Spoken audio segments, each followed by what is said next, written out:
I'm going to go through the blue selection out of the crap box for M10. I believe I ordered these cards. Yeah, they look like they are. Okay, so this is a nice haul. Very nice haul. Of course, bulk is bulk. You have to have very low expectations when you pay 1 penny for each card. And still, I think I got a lot. And I really, I got a ton out of that box for M15.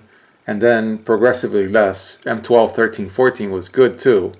M12, I got, I mean, I have them ready to be made a video of. I mean, this is what I got. So, you know, a lot of blue. I love blue. I love all colors. It's all good. Penny a card, I'll take anything. Although I'm not springing for a second box. That I can guarantee you. I think the first box did the trick. It satisfied the urge. Okay, so these are M10, Essence Scatter, and the same artwork has continued with this card as it made it through progressive core sets and other sets. Although I believe whenever they put it in something that's not a core set, they give it new artwork most of the time. That is themed to that specific expansion.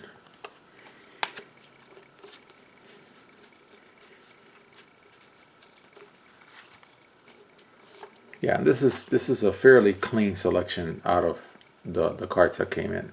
I took out a few foreign language cards as well, and anything that was damaged or gunked, dirty. The turtle, M10.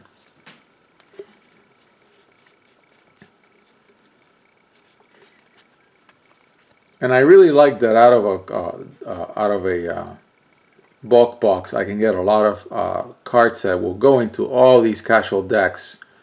And of course, this is going to be a living cube, and I may even keep the decks that I make, keep that deck the way it is. And of course, with so much blue starting off, I'm probably going to just build a bunch of mono blue decks just for fun and keep them that way. And so one thing that I really like about this box, the junk box, was how many divinations and unsummons there were, and even essence scatters and negates. I really like that because just about every imaginable casual deck you will ever build is going to have, if it's in blue, it's going to have at least one divination. And if it's constructed, you're going to want to put a playset. Why not? And guess what? I can do that and build separate decks that stay complete, that I'm not constantly undoing to do other decks, to build other decks. So yeah, and this is just the M10 one. So when I show the video, it's going to be in this playlist of the M12 blue haul. I think that one's got a ton of divinations too. I actually really like that, and I tell you, I definitely got my money's worth out of this box. It was everything that I wanted and more for a penny a card. Look at that. That's a lot of divinations. Fantastic. And they're all M10, which is my hole. There were a lot of sleep, which of course we all need a lot of, so that's wonderful. I can always get more sleep. Although I'm not sure for the card. I think I have enough by now. But it's a nice card. I mean, it's not terrible. It's good. It's a multi-tapper. That's great. Yeah, it's a great way to, you know, do something good. Just tap all their creatures. Why not? And I can do it and put it in decks and keep them in those decks without having to undo the decks. And that's what I think I'll be able to afford to do with the core set. Just build decks that I keep forever. And I'll get sleeves, which is, I think, kind of weird in a way, because, you know, sleeving a 1 penny card with a 5 penny sleeve, it's not the best decision, but I don't know. I'll think about it. Good old ice gauge from M10. See how many negates I got out of this. Okay, that's good. Only 6, but that's plenty.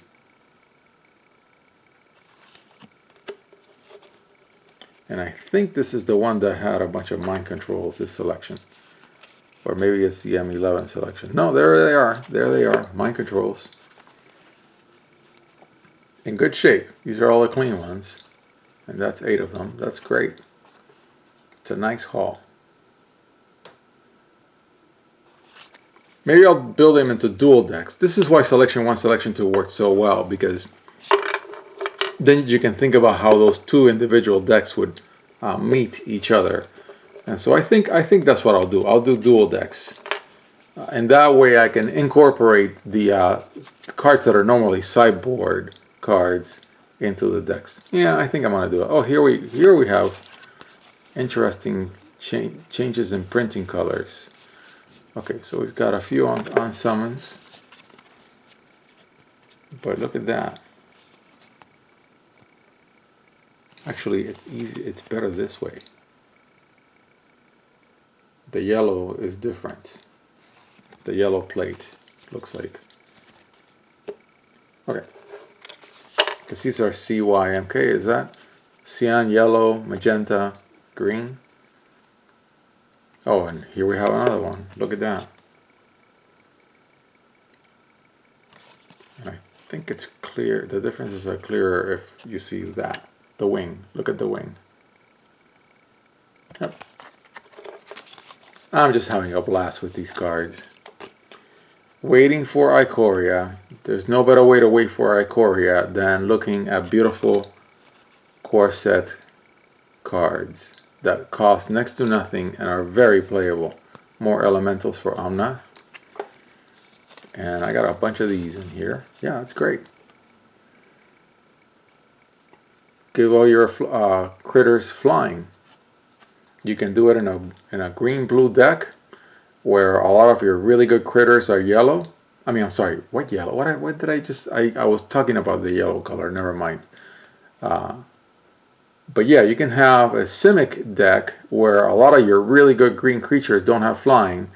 It's going to be a constructed deck, and I would put a playset of this to guarantee that it's on the board. Now, of course, the problem with that deck is that if I put this on the board and nobody takes it out, these 3 are dead in my hand when they come out. But I would guarantee that all my green creatures would have flying. That would be a good move. Okay, so I think that takes care of blue for the ones that I did not sleeve. So let me go and do white. Let's do white. Maybe I can do the whole M10 selection from the crap box in here. Yeah. More pacifisms.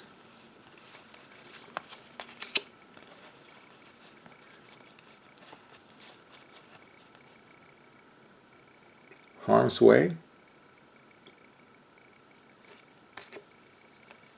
Beautiful Therese Nielsen artwork, as always. Lifelink. Some of these cards have been in almost every core set since. So as we go across the bulk, we're just going to see dozens of them. Soldier Dude. Iconic. It's been printed so many times. Same here.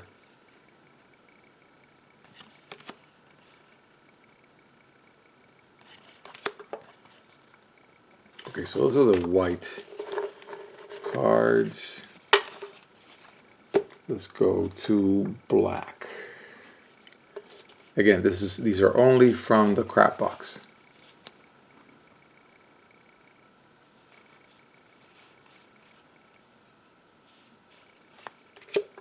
And I think this is the one that had a bunch of them. Yeah. Coming to many fun constructed decks near you. I think I see here differences in printing as well. Yeah, there you go. Very different yellow tint on the right.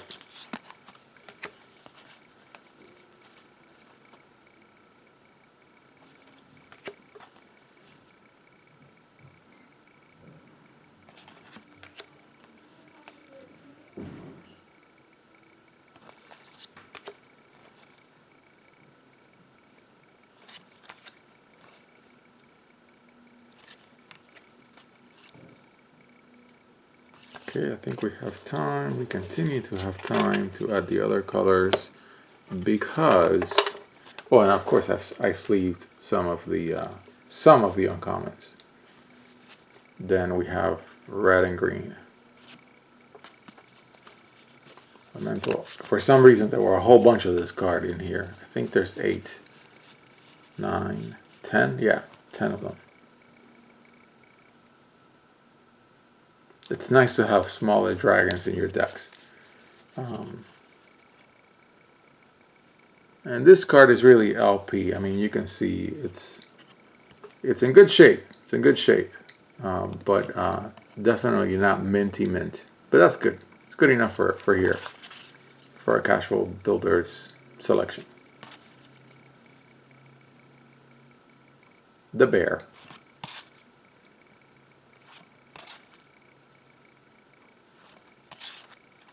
Okay, so those are the green and red, and then let's go to...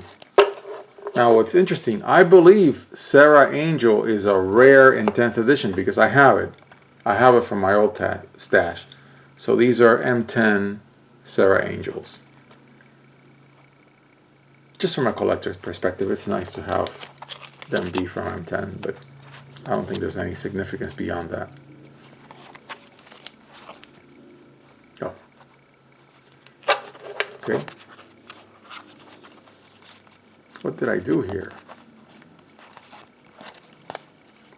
Did these cards fall to... Oh yeah, these are the cards my wife was vacuuming and they fell to the floor and she didn't put them back exactly like they were. Okay, that's fine.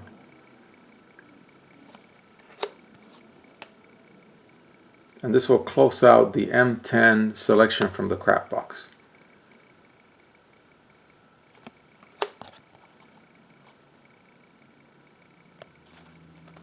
Another sideboard card. But if I build dual decks, it can be mainboarded. And that's the reason why I will do dual decks. Yeah, that's going to be a lot more fun. Building a dual deck. Always works.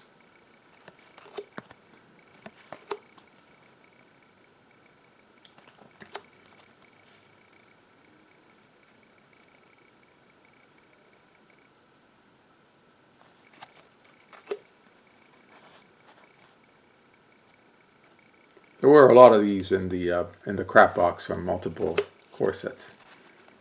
It's all good. And I'll be doing singles to rebalance what I got out of bulk, but I save a lot of money by getting bulk. It kind of sucks to pay 20 cents for an uncommon and have it shipped to you by mail when you can just pay a penny, which is what I did. Now this one's not in the best condition. It's definitely LP, but it will do for a peasant. All right, so that closes out M10 from my stash, very tiny, and then from the crap box.